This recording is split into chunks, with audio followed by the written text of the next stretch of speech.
Hi hello welcome back to our channel. ఈరోజు ఎపిసోడ్లోకి వెళ్ళినట్టయితే ఏం జరుగుతుందో చూద్దాం. దాసుకైతే హాస్పిటల్ నుంచి ఇంటికి తీసుకొస్తారు కదా, అప్పుడైతే పారిజాతం ఇంటికి వస్తుంది. దెబ్బ కొట్టిన వాళ్ళని అయితే పారిజాతం తిడుతుంటే నానమ్మ ఎందుకు అలా తిడుతున్నావు అని జోష్న అంటుంది. జోష్న అంటే నన్ను కొడుకుని ఎలా కొట్టబుద్ధి అవుతుంది, వాళ్ళకి మనసు ఎలా వచ్చింది అని తిడుతుంది. అందరు వెళ్ళిపోవడానికి ఇక్కడ నుండి నాన్న డిస్టర్బ్ చేయడం ఎందుకు, అందరం ఇక్కడి నుంచి వెళ్ళిపోదాం పదా అని కాశీ అంటాడు. అందరైతే దాసు దగ్గర నుంచి వెళ్ళిపోయి బయట నిల్చుంటారు. జోష్న అక్కడే ఉంటుంది. దాసును చంపడానికి మెత్త తలపై పెట్టి గట్టిగా వత్తుదాం అనుకుంటుంది. అప్పుడే దాసు కళ్ళు చూస్తాడు. కళ్ళు తెరిచి చూడగానే జోష్న భయపడుతుంది, గట్టిగా అరుస్తుంది. అరిచేసరికి అందరూ వచ్చేసి ఏమైంది, ఎందుకు అలా అరిచావా అని అంటుంది. బాబాయ్ కళ్ళు తెరిచాడు అని జోష్న అంటుంది. నిన్ను చూడగానే కళ్ళు ఎందుకు తెరిచాడని దీప అడుగుతుంది. కళ్ళు తెరవగానే నువ్వు భయపడాలా అని అంటుంది. ఏమో నాకు భయం వేసింది, నేను అరిచాను అని జోష్న అంటుంది. బాబాయ్ని ఇక్కడ ఉంచొద్దు, ఇంటికి తీసుకెళ్దాం పగ్రాని అని అంటుంది. వద్దు, మా కాశీ అంటాడు, మా నాన్న నేను ఇక్కడే ఉంచి చూసుకుంటాను, ఎవరింటికి ఏం పంపించను అని అంటాడు. ఇక అంతటితో పారిజాతం జోష్న అక్కడి నుంచి వెళ్ళిపోతుంది. దీప కార్తీక్ కూడా వెళ్ళిపోతూ నాకేదో అనుమానంగా ఉంది కార్తీక్ బాబు అని అంటుంది. జోష్న యాక్సిడెంట్ జరిగితే తలకొక్కదే ఎందుకు గాయం అవుతుంది, అంత ఇక్కడే కాళ్ళకు చేతులకు కూడా తగలాలి కదా అంటుంది. అవును జోష్న, అవును దీప, నాకు కూడా కాస్త అనుమానంగానే ఉంది, ఎవరో బాబాయ్ని గట్టిగా కొట్టారు అని కార్తీక్ అంటాడు. దశరథ ఇంటికి రాగానే ఇలా ఉన్నాడమ్మా దాసు అని పారిజాతంను అడుగుతాడు. బాగానే ఉన్నాడు, ఎవరు కొట్టారో ఏమో అని పారిజాతం తిడుతూ ఉంటుంది. అప్పుడు జోష్న వాళ్ళ నాన్నని చూసి, నాన్న మాట్లాడిన మాటలు నాకు సింక్ అవుతున్నాయా, లేకపోతే నేను చేసిన పని నాకు సింక్ అవుతున్నాయా అని అనుమానపడుతూ ఉంటుంది లోపల. జోష్న చూసుకుంటూ వాళ్ళ నాన్ననైతే తిడుతూ ఉంటాడు. చేసిన పనికి ఏదో ఒక రోజు వస్తుంది, నిజం బయటపడక తప్పడు, అప్పుడు శిక్ష పడుతుందిలే పిన్ని అని దశరథు అంటాడు. అది అలా ఉండగానే కార్తీక్ దీప ఇంటికి వచ్చి శౌర్యను తీసుకెళ్తాను మా ఫ్రెండ్ ఇంట్లో ఉంచుతానని కార్తీక్ అంటాడు. వద్దు బాబు, శౌర్య ఎక్కడికి రాదు, ఇక్కడే ఉంటుందని దీప అంటుంది. అదేంటి దీప, శౌర్య ఆరోగ్యం బాగుండాలి, అక్కడ వాతావరణం బాగుంటుంది, అంతా ఫుడ్ గిడ్డ అన్నీ బాగుంటాయి అని కార్తీక్ అంటాడు. ఏమొద్దు, నేను నా కూతురుకు మంచి ఫుడ్ ఇచ్చుకుంటాను, మంచిగా చూసుకుంటాను అని దీప అంటుంది. కార్తీక్ని తీసుకువెళ్ళనీయకుండా అడ్డుపడుతుంది. వద్దు కార్తీక్ బాబు వద్దు, నేను దీపని ఇక్కడే చూసుకుంటాను, శౌర్య నువ్వు కూడా వెళ్ళనని చెప్పు అని దీప చెప్తుంది. శౌర్య నేను రాను నాన్న అంటుంది. శౌర్య నీ ఆరోగ్యం నీ గురించే కదా చెప్తున్నాను అని కార్తీక్ అంటాడు.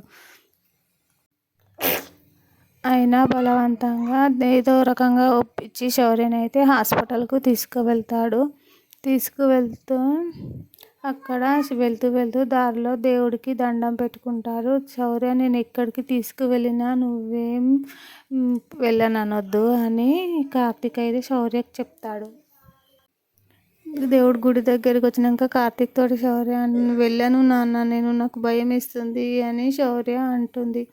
శౌర్య అంటే తప్పదమ్మా, నువ్వు వెళ్ళాలి, నాన్న నీ కోసం అన్నీ మంచి చేస్తాడని తెలుసు కదా అని శౌర్యతోటి కార్తీక్ అంటాడు.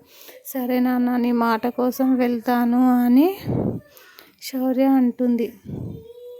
సరే దేవుడికి మొక్కుకొని వెళ్దాం పదా అని దేవుడి దగ్గర ఆగి దండం పెట్టుకొని, సరే దేవుడా బాయ్ నేను వెళ్ళొస్తా అని శౌర్య అంటుంది. మళ్ళీ వచ్చేటప్పుడు మమ్మీని కూడా తీసుకొస్తాను అని శౌర్య అంటుంది. శౌర్యనైతే దేవుడికి మొక్కి హాస్పిటల్కి పోతుంది.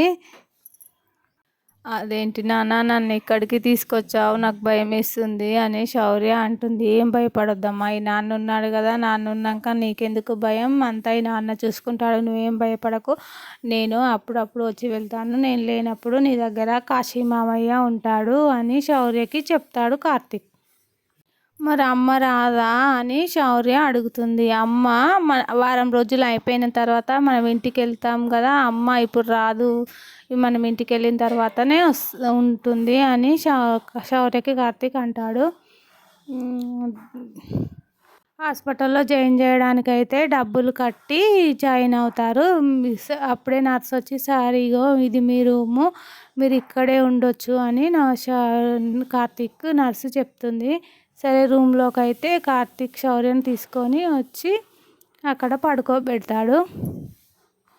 శరత్ ఆలోచిస్తాడు. అసలు జ్యోత్స్నకు దాసుకు మధ్య ఉన్న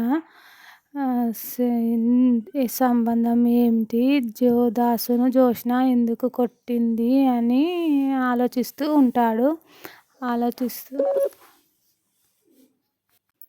కాశీ స్వప్న అయితే నాన్నను ఎవరు కొట్టు ఉంటారు అని ఆలోచించుకుంటూ ఉంటారు. సరే కొట్టిన వాళ్ళు పోలీస్ కేసు పెట్టాం కదా, ఎవరో బయటపడతారు, అప్పుడు నిజం తెలిసినాక వాళ్ళకుంటుంది అని కాశీ అంటాడు.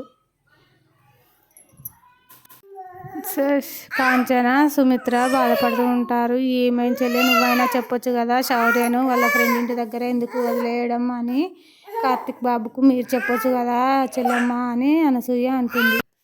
కార్తీక్ ఏం చేసినా మంచే చేస్తాడక్క. నేను ఒకసారి కార్తీక్ ఇంట్లోంచి డబ్బులు తీసుకువెళ్ళాడు. ఎందుకు తీసుకువెళ్ళాడని వాడు నాన్న కొట్టినా కూడా వాడు నిజం చెప్పకుండా రోడ్డు మీద వాళ్ళ నాన్న చనిపోయాడని ఒక అబ్బాయికి సహాయం చేశాడు. ఆ విషయం నాకు తర్వాత చెప్పాడు. అందుకే నేను కార్తీక్ను ఏమీ అడగను. వాడు ఏది చేసినా మంచే చేస్తాడు, మంచి జరిగేలానే చూస్తాడు అని కాంచన అనసూయకు చెప్తుంది. కార్తీక్ బాబు తనలో తానే మాట్లాడుకుంటున్నాడు. ఈ మధ్య ఫోన్లు వచ్చినప్పుడు ఫోన్లు ఇంట్లో ఉండడం లేదు, నవ్వడం లేదు, ఏం లేదు, సైలెంట్గా ఉంటున్నాడు. ఏం జరుగుతుందో ఏమో చెల్లెమ్మ అని అనసూయ అంటుంది. ఏం జరిగినా మన మంచికే అక్క అని కాంచన అంటుంది. కార్తీక్ అయితే శౌర్యను సైకిల్ మీద ఎక్కించుకొని బ్యాగు ఇంకా బట్టల బ్యాగు తీసుకొని సైకిల్ మీద ఎక్కించుకొని అయితే వెళ్తూ ఉంటారు. బాయ్ అమ్మ అనుకుంటూ శౌర్య వెళ్ళిపోతుంది.